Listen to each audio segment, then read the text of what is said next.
भागवत गीता ऐसा पवित्र धार्मिक ग्रंथ है जिसमें मनुष्य की प्रत्येक समस्या का समाधान है। गीता को सारे हिंदू धार्मिक ग्रंथों का निष्कर्ष और सर्वी माना जाता है। जब महाभारत का युद्ध आरंभ होने वाला था तो अर्जुन बहुत चिंतित थे, वह युद्ध करने से मना करते हैं। तब भगवान श्री कृष्ण उन्हें उपदेश देते हैं। वह अर्जुन को काम और धर्म के सच्चे ज्ञान से अवगत कराते हैं। श्री कृष्ण के इन्हीं उपदेशों पर आधारित है भगवत गीता। गीता में 18 अध्याय और 700 श्लोक है।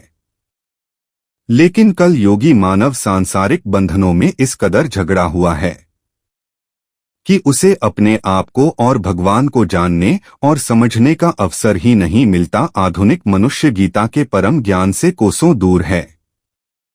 इसलिए समय की महत्ता को ध्यान में रखते हुए आज हम आपको भागवत गीता के सर से अवगत कराने की कोशिश करेंगे, क्योंकि कलयुग में गीता ही ऐसा ग्रंथ है जो मानव जीवन की भटकी हुई नैया को पार लगा सकता है। आपको अपने जीवन में क्या करना चाहिए, धरती पर जीवन के सही मायने क्या है, भगवान की प्राप्ति कैसे हो सकती है, आत्मा परमात्मा का संबंध क्या है, आदि प्रश्नों का उत्तर आपको गीता सार से समझ आ जाएगा। भगवान श्री कृष्ण ने कुरुक्षेत्र में गीता का ज्ञान दिया था। कलयुग के प्रारंभ होने के केवल 30 वर्ष पहले मार्गशीट शुक्ल एकादशी के दिन अर्जुन ने नदी घोष नमक रथ पर सारथी के रूप में विराजमान भगवान श्री कृष्ण ने अर्जुन को गीता का उपदेश दिया था। कुरुक्षेत्र में युद्ध की सारी तैयारियां हो चुकी थी। एक तरफ कौरवों की सेवा खड़ी थी तो वहीं दूसरी तरफ पांडवों की। अर्जुन युद्ध के लिए राजी तो हो गए थे, किंतु युद्ध स्थल पर पहुंचकर उनके मन में तरह तरह के सवाल उठने लगे। वह भगवान श्री कृष्ण से कहते हैं कि मैं कैसे अपने सगे संबंधियों को मार सकता हूं, उनके साथ कैसे युद्ध करूंगा। तब भगवान कृष्ण ने उन्हें धर्म का अर्थ समझाते हुए अर्जुन को अपने वास्तविक रूप से परिचित कराया। कृष्ण जी कहते हैं कि यह धर्म का युद्ध है। जब अर्जुन को सत्य का पता चला तो वह भगवान श्री कृष्ण से कहते हैं कि परम योगी में किस तरह आपका चिंतन कर सकता हूँ, आपको कैसे जाना जा सकता है, मैं आपको किन किन रूपों में स्मरण करूं। अर्जुन के आग्रह करने पर भगवान श्री कृष्ण ने अपने सबसे मुख्य वैभव युक्त रूपों का वर्णन करते हुए बताया कि मैं सभी जीवों के हृदय में विराजमान परमात्मा हूँ।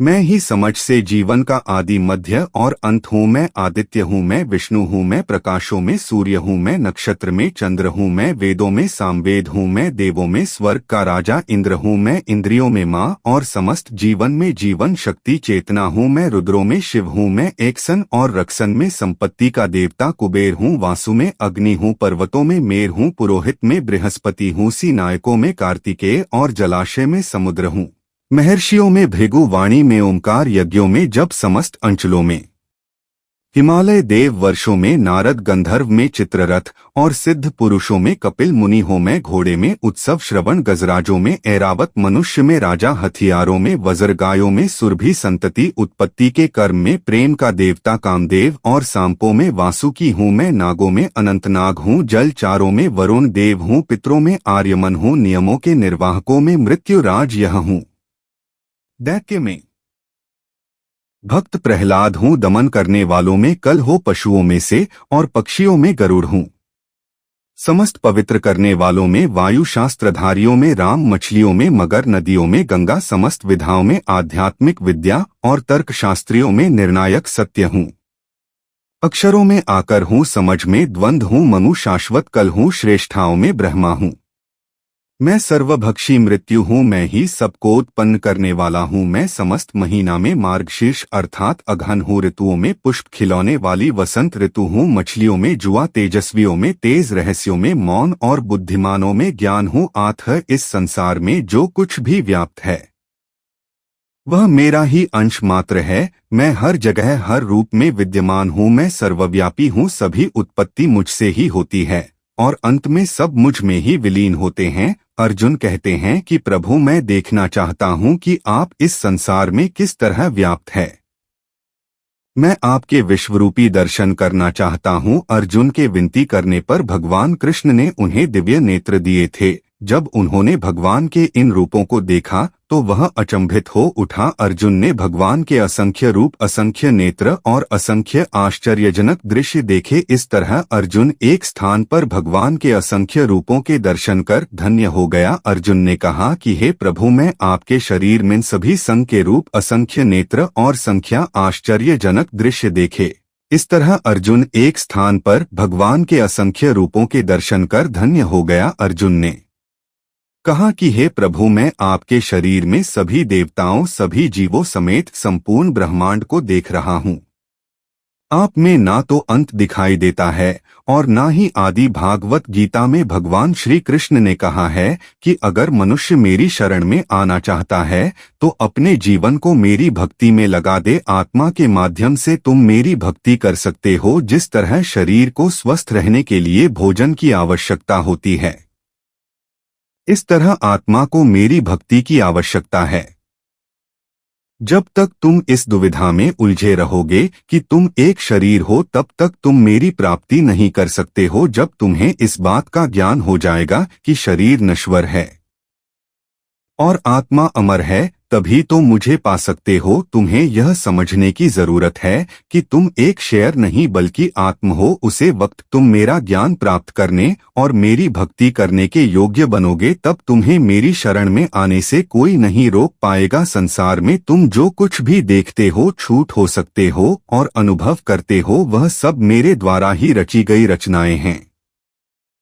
किंतु मैं इन सब से अलग हूँ, क्योंकि इन सब सांसारिक चीजों से तुम जो कुछ भी अनुभव करते हो उस आत्मा का कोई संबंध नहीं है। आत्मा अजर अमर है। गीता में लिखा है कि नया नाम छिद्रांति शस्त्राणि नैनम दहती पाव कहा न चानम क्लेदयांत्य को न शोषायति मारुति। इस श्लोक का अर्थ है कि आत्मा को ना तो कोई शस्त्र काट सकता है और ना ही आग उसे जला सकती है। आत्मा ना पानी से भीगती है और ना हवा उसे सूख सकती है। कृष्ण जी कहते हैं कि आत्मा अजर अमर और शाश्वत है। जब तक इंसान की आत्मा मोह माया जैसे बंधनों में बंधी रहती है, उसे मोक्ष नहीं मिलता। इसलिए आत्मा का शुद्धिकरण जरूरी है। गीता सार के अनुसार यह शरीर नश्वर है। यह 5 तत्व अर्थात अग्नि, जल, वायु, पृथ्वी और आकाश से मिलकर बना है। एक दिन शरीर इन्हीं में मिल जाएगा, लेकिन आत्मा चली जाएगी, क्योंकि आत्मा ना तो जन्म लेती है और ना ही मरती है। यही परम सत्य है। आत्मा हर जन्म में शरीर रूपी वस्त्र को बदलती रहती है।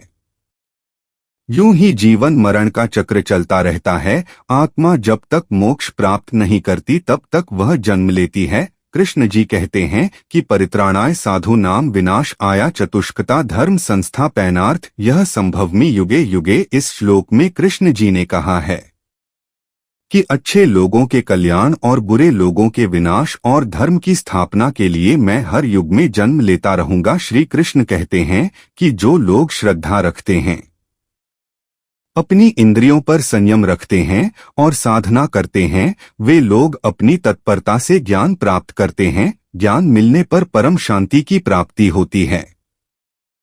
ऐसे इंसान का मन भट्ट नहीं और इस तरह से वह ईश्वर को प्राप्त कर सकता है। भगवान श्री कृष्ण अर्जुन की सभी शंकाओं का समाधान करते हुए कहते हैं कि जो सब कुछ त्याग कर मेरी शरण में आता है, मैं उसे स्वीकार लेता हूँ और उन्हें पापों से मुक्त करता हूँ। कृष्णा जी कहते हैं कि इस संसार में तुम्हारा कुछ नहीं है। तुम खाली हाथ आए थे और खाली हाथ जाओगे। तुम्हारा क्या चल गया जो इतना रोते हो, क्योंकि तुम कुछ भी अपने साथ लेकर नहीं आए थे, जिसे तुमने खो दिया। जी धन संपत्ति को तुम अपना समझ रहे हो, वह सब तो भगवान ने तुम्हें दिया है। फिर किस बात का रोना और किस बात का घमंड, तुम जिसे अपना समझने की भूल कर रहे हो और जिस वजह से तुम दुखी हो, वह तुम्हारा भ्रम है, क्योंकि तुम्हारा तो कुछ भी नहीं है, सब ईश्वर का है। तुम्हारे सभी दुखों का कारण यही है कि संसार में हर वस्तु को तुम अपना समझ लेते हो। कृष्ण जी कहते हैं कि जिसे तुम मृत्यु रहते हो वह जीवन ही है, क्योंकि मृत्यु के बाद फिर से जीवन शुरू होता है और सब कुछ परिवर्तित होता रहता है।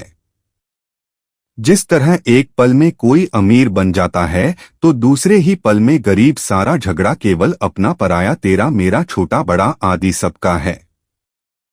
हमें इसे अपने मन से निकलना होगा। जब इंसान अपने आप को ईश्वर के प्रति समर्पित कर देता है तो ईश्वर ही इसका सहारा बन जाते हैं। इस तरह मनुष्य भाई चिंता और शौक से मुक्त रहता है। अपने आप को ईश्वर के प्रति समर्पित करने से जीवन में परम आनंद का अनुभव होता है। आत्मा का परमात्मा के साथ संबंध ही स्थायी है, बाकी सब अस्थायी है। जैसे माता पिता, भाई बहन, सगे संबंधी, यह सभी अस्थायी संबंध है। यह केवल एक जन्म तक ही सीमित है। करने के उपरांत जैसे ही आत्मा दूसरा शरीर धारण करती है तब सारे संबंध बदल जाते हैं। आत्मा किसी भी दुख सुख से प्रभावित नहीं होती। प्रत्येक आत्मा को जीवन के 4 स्तंभ अर्थात धर्म, अर्थ, काम और मोक्ष का ज्ञान प्राप्त करने के बाद जैसे ही आत्मा दूसरा शरीर धारण करती है तब सारे संबंध बदल जाते हैं। आत्मा किसी भी दुख सुख से प्रभावित नहीं होती। प्रत्येक आत्मा को जीवन के 4 स्तंभ अर्थात धर्म, अर्थ, काम और मोक्ष का ज्ञान प्राप्त करने के बाद ही मुक्ति मिलती है। इन्हीं द्वारा को समझने के बाद ही आत्मा परमात्मा को समझ सकती है। धर्म वही है जो सभी धार्मिक ग्रंथों में लिखा है। धर्म वही है जो धारण किया हुआ है। धर्म वही है जो सत्य है, जिसे आपका हृदय मानता है। बड़ों का आदर करना, सच बोलना, किसी को नुकसान न पहुंचना, भगवान की भक्ति करना, यह सब धर्म ही है। हर आत्मा को अपने जीवन काल में धर्म का पालन करना चाहिए और उसकी रक्षा करनी चाहिए। दूसरा द्वारा अर्थ है, जिसका मतलब है कि धरती पर जीवन लेने वाली आत्मा अपना मूल कारण समझेगी। आत्मा जीवन में मिलने वाली हर चीज का आनंद लगी। अच्छा बेटा या अच्छी बेटी, अच्छा पिता या अच्छी माता आदि बनकर रिश्तों में हर उतरेगी। तीसरा द्वारा काम है, जिसके अनुसार प्रत्येक मानव में काम, क्रोध, लोभ, मोह, अहंकार और ईश्वर जैसी 6 भावनाएं हमें अपने और दूसरे के प्रति नुकसान पहुंचा सकती है। इसलिए मनुष्य को इन भावनाओं को अपने नियंत्रण में रखने की आवश्यकता है। मोक्ष चौथा स्तंभ है। संसार में प्रत्येक मनुष्य की कुछ न कुछ आवश्यकताएं होती हैं, जिनमें से कुछ एक ही जीवन काल में पूरी हो जाती है और कुछ अधूरी रह जाती है, जिन्हें पूरा करने के लिए आत्मा को फिर से जन्म लेना पड़ता है। अगर हम कोई भी इच्छा ना रखें तो आत्मा को मोक्ष की प्राप्ति हो सकती है। जब तक कोई भी आत्मा इन 4 स्तंभों को अच्छी तरह से नहीं समझ लेती है तब तक उसे पृथ्वी पर बार बार जन्म लेना ही पड़ेगा। जीवन रूपी इन परीक्षाओं को उत्तीर्ण करते ही आत्मा का परमात्मा से मिलन हो जाता है। भगवत गीता के अनुसार मनुष्य अपने शरीर, दिमाग या फिर दिल से भगवान को प्राप्त कर सकता है। शरीर द्वारा किए गए कर्म को ही कर्म योग कहते हैं। अच्छे कर्म करके भगवान को प्राप्त किया जा सकता है। दूसरा यह है कि कोई भी आत्मा दिमाग के माध्यम से भी परमात्मा से मिल सकती है, जिसे राजयोग कहते हैं, क्योंकि मस्तिष्क सभी इंद्रियों का राजा है। सभी इंद्रियों पर काबू पाकर आत्मा परमात्मा से मिल सकती है। अगर किसी आत्मा को धर्म योग या फिर राजयोग समझ नहीं आता है तो भी वह मेरी शरण में आ सकती है। अगर कोई मेरी शरण यानी भगवान की शरण में आता है तो मैं उसके सारे पाप माफ कर दूंगा। सच्चे मन से भगवान की भक्ति करने को ही भक्ति योग कहा गया है। इस प्रकार कोई भी आत्मा परमात्मा से मिलान कर सकती है, यानी वह परमात्मा से मिल सकती है। उम्मीद करते हैं कि आपको इस वीडियो के माध्यम से काफी कुछ सीखने को मिला होगा। अगर वीडियो पसंद आया हो तो इसे लाइक कीजिए और अपने दोस्तों के साथ शेयर कीजिए।